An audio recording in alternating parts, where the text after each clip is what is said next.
Alright, welcome back to the channel, and this time we're going to be talking about the new horror movie, Talk to Me, which I don't say has a lot of buzz, because it's not, but there are certain people talking about it, because the directors of the movie are actually YouTubers, right? They started off as YouTubers, so they're saying, wow, look at these YouTubers making this movie, it's really good, and I saw it, right? And I was already kind of interested in the movie, right?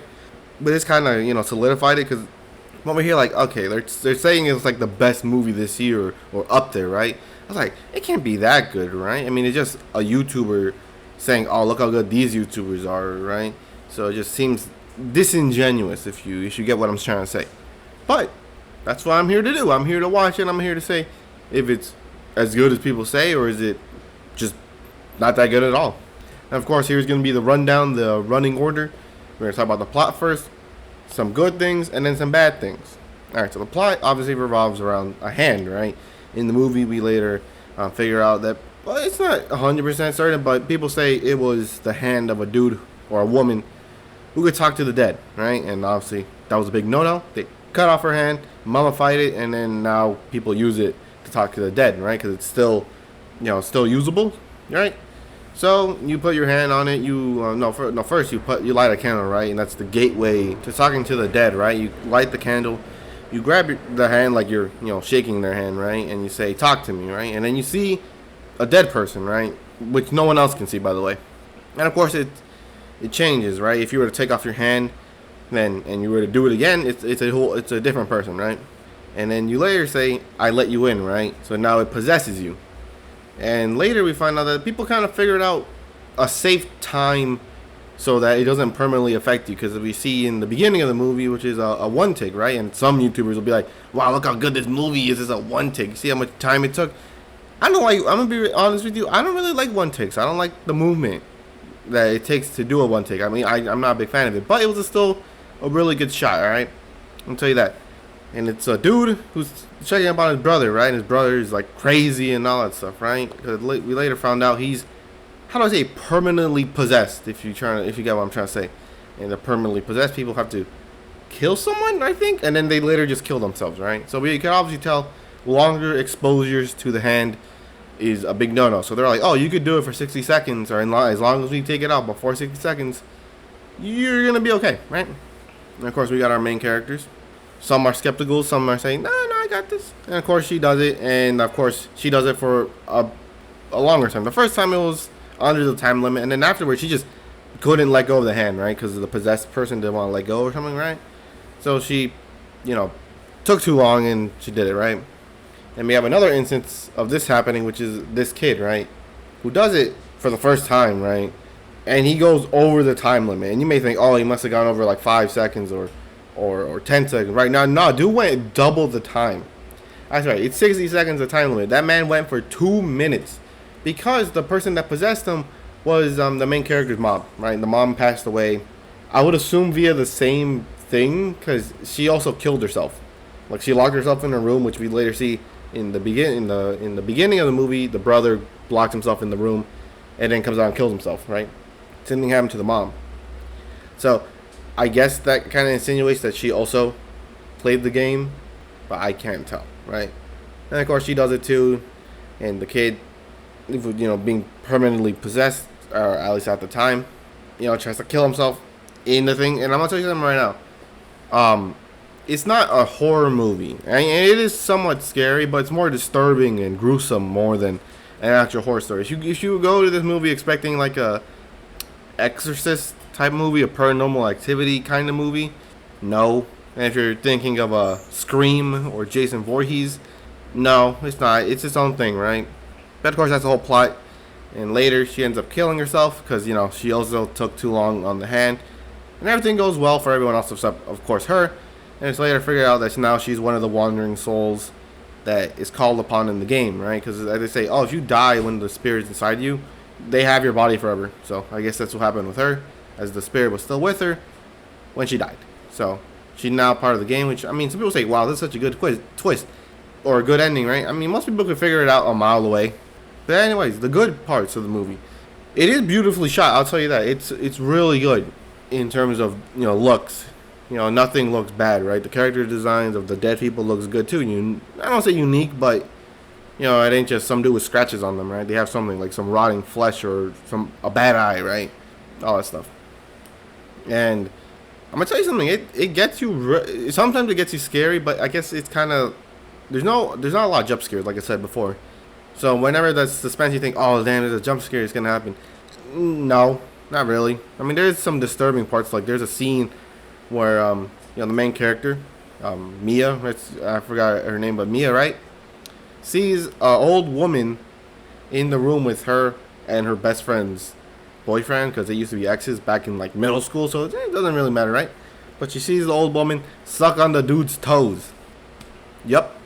And then it turns out that she was in fact doing the sucking, because she's possessed, right? And he's like, oh my god, it's so weird. I mean, like, I get it, it's disturbing, but why toes, man? You can't just do the same thing with just licking the dude for Christ's sake. But toes? Oh, come on, bro. I would be pissed if I was an actor. I'd be like, oh man, he's got the main character of this horror movie. Let's go. But one thing that has to happen is in one scene to suck some dude's toes. I'll be like, man, I'm a hustler, but I'm not trying to get the bag that serious. I'm not that desperate for the bag. You know what I'm saying?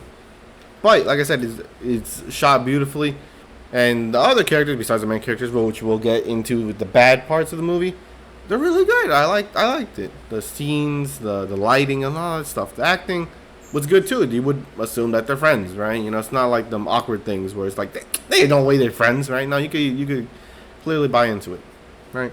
And it's a unique premise, right? Instead of having possession being already permanent, where someone gets possessed and they spent the entire movie unpossessing them, they're just having fun, possessing it because they don't think it's a real threat, because they think, oh, I'm just talking to the dead, but it's not gonna permanently affect me, because if I'm under the 60-second time limit, I'm gonna be okay. And of course, unfortunately, that happens, because the bad parts of the movie, I hate Mia. I hate her so much. I genuinely did not like her. She was so annoying, right? And the kid that ends up trying to unalive himself throughout the second half of the movie, because he spent 2 minutes, double the time he needed to, under the influence, right? Because they're basically treating the hand like a drug, right? Each one of them kept taking shots at being possessed, and they were all having fun and all stuff. So comparison to drugs, right? But like his sister says, no, you can't do the hand, right? Because of course you don't want your little brother being like, I would assume in middle school, being possessed. That's not really something you want to happen. But of course Mia's like, oh, it's cool as long as you keep it in 50 seconds, right? 10 seconds below the time limit, right? Yep. Once the time limit happened, they're like, okay, let's take off the hand. She's like, no, I want to talk to my mom. Like, what? You idiot. And she's over like, oh, I didn't mean to. What do you mean you mean to? 2 minutes, my man. 2 minutes. I would get a minute and 20, right? That's still pushing it. I'll be like, okay, 20 seconds more, I would get it. But 2 minutes, my man, that's on you. You deserve everything that ever happened to you at that point, right?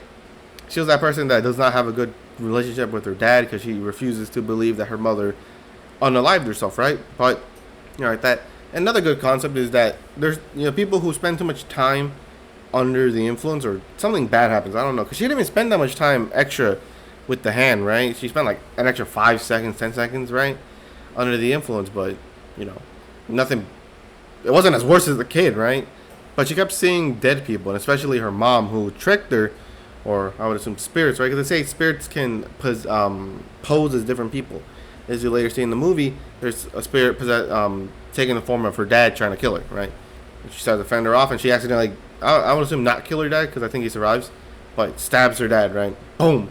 Because he can't see the spirits, but she can and all that stuff. So she's like, well, I'm getting killed by my dad. I have to defend myself, right?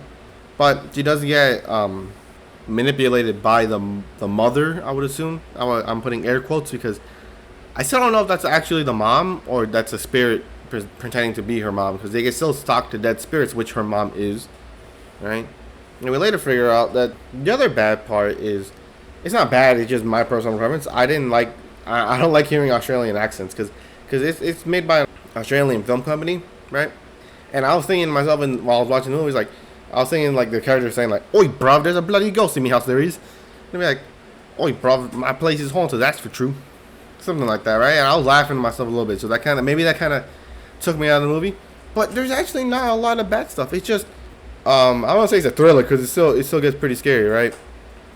but it's like too and far between for me to be like, oh, this is definitely a certified horror movie. But there's not a lot negatives. It's just her, Mia. I just don't like her. I guess you could say that's the whole point of her character. But you know, to me, I still don't care. I still don't like it, right? But it's still a really good shot movie, right? I do think is up there with good movies, right? Because I'm not a real big fan of horror movies because a lot of time it's more aspects on the horror than the actual story. But this one did a pretty good job of trying to do both, right? But yeah, I would give it a solid. I hate saying 8 out of 10 because most of the time people say 8 out of 10 is average, even though that would be 5 out of 10 because that's in the middle, average, right?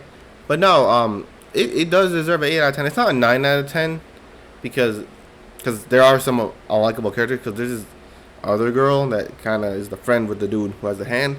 Also didn't like her that much, but yeah, she's not in the movie enough or talks enough in the movie for me to be like, oh, this is definitely gonna hurt the movie. It's not, but it's not a 9 out of 10, right? It's not that good. But if you were to go watch this movie, I would recommend it. Yeah, if you were to say, oh, I'm interested in Talk to Me, is it a good movie? Yes, it is a good movie. You should probably watch it. But unfortunately, it came out around the same weekend as Teenage Mutant Ninja Turtles Mutant Mayhem. Yeah, that kind of sucks for it in the box office. But then again, Teenage Mutant Ninja Turtles is geared towards kids, so it's not like the kids were going to go watch Talk to Me instead.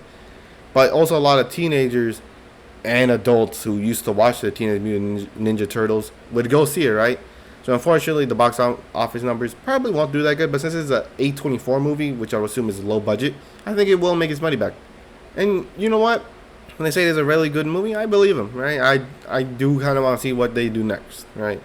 But anyways, that is the end of the video. Hope the next movie, I don't even know, man. Meg 2 came out, but that's a whole 0% on Rotten Tomatoes, so that's its own thing, right?